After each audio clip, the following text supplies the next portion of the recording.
এদেশের মানুষ সুবিচার ও গণতন্ত্র থেকে বঞ্চিত হয়েছে, বৈষম্যের শিকার হয়েছে।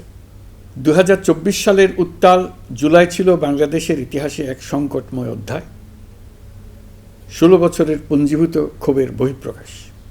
এদেশের এই বিপুল সংখ্যক তরুণরা 16 বছর ধরে ক্রমাগত হতাশায় নিমজ্জিত ছিল। ভালো ফলাফল করেও চাকরির জন্য ক্ষমতাসীনদের দুয়ারে দুয়ারে ঘুরেছে।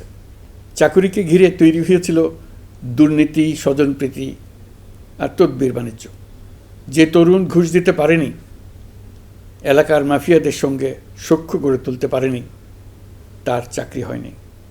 সরকারি চাকরিতে বৈষম্যমূলক কোটা পদ্ধতি, যেটা মূলত ছিল দুর্নীতি ও স্বজনপ্রীতির আরেকটা হাতিয়ার, এর বিরুদ্ধে তরুণ সমাজ দীর্ঘদিন ধরে প্রতিবাদ বিক্ষোভ করলেও ফ্যাসিবাদী শাসকের টনক নড়েনি। দীর্ঘ এই সময় প্রতিটি সেক্টরে মাফিয়াতন্ত্র কায়েম করে একটি সুবিধাভোগী শ্রেণী তৈরি করা হয়েছিল, যারা আর্থিক ও অন্যান্য সুবিধার বিনিময়ে স্বৈরাচারের পক্ষে কথা বলবে, কাজ করবে। স্বৈরাচারের পক্ষের সঙ্গী হলেই তার চাকরি হবে, কাজ মিলবে। সরকারি প্রতিষ্ঠান, শিক্ষা প্রতিষ্ঠান, অর্থনৈতিক প্রতিষ্ঠান, এমনকি বিচার ব্যবস্থা, আইনশৃঙ্খলা বাহিনী, গণমাধ্যম ও সাংস্কৃতিক মণ্ডলেও এই ধরনের সুবিধাভোগী শ্রেণী তৈরি হয়েছিল। এদেশের গরিব মেহনতি মানুষের পয়সা লুট করে পতিত ফ্যাসিবাদ ও তাদের সহযোগীরা এক একজন টাকার পাহাড় গড়ে তোলে। সীমাহীন দুর্নীতির কবলে পড়ে অর্থনীতি ভেঙে পড়ে। এই দেড় যুগে প্রতিটি ন্যায্য দাবি, প্রতিবাদ, বিক্ষোভ চলাকালে পুলিশের পাশাপাশি দলীয় সন্ত্রাসীরা অস্ত্র হাতে আন্দোলনকারীদের পিটিয়েছে। গত 16 বছরে যারাই সরকারের সমালোচনা করেছে, নাগরিকদের অধিকারের পক্ষে কথা বলেছে, তাদেরকে গ্রেফতার অথবা গুম করা হয়েছে। লাখ লাখ বিরোধী দলীয় রাজনৈতিক নেতাকর্মীদের নির্বিচারে আটক, গ্রেফতার করা হয়েছে। এই ভয়াবহ পরিস্থিতিতে 24 জুলাইয়ে দেশের ছাত্র সমাজ, তরুণ প্রজন্ম, সাধারণ মানুষ সবাই একত্রিত হয় এক নতুন দিনের প্রত্যাশায়। সমস্বরে তারা বলে ওঠে, এবার ফ্যাসিবাদকে যেতে হবে।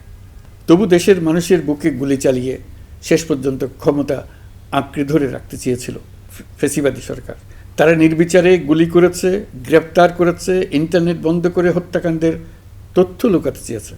তবে জুলাইয়ের মহানায়কদের আত্মত্যাগ তখনই সার্থক হবে যখন এই দেশকে আমরা একটি সত্যিকারের জনকল্যাণকর দেশ হিসেবে গড়ে তুলতে পারব।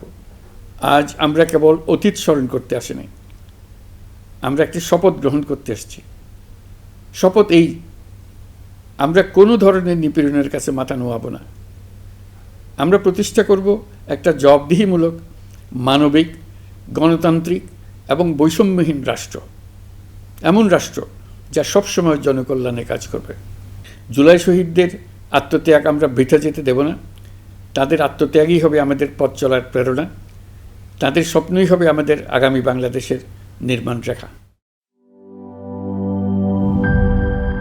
বান্ডেল থাকলে প্রতি সেনমানিতে টাকা বাঁচবে। বিকাশ সেনমানি বান্ডেল কিনে জিতুন প্রতি লেনদেনে।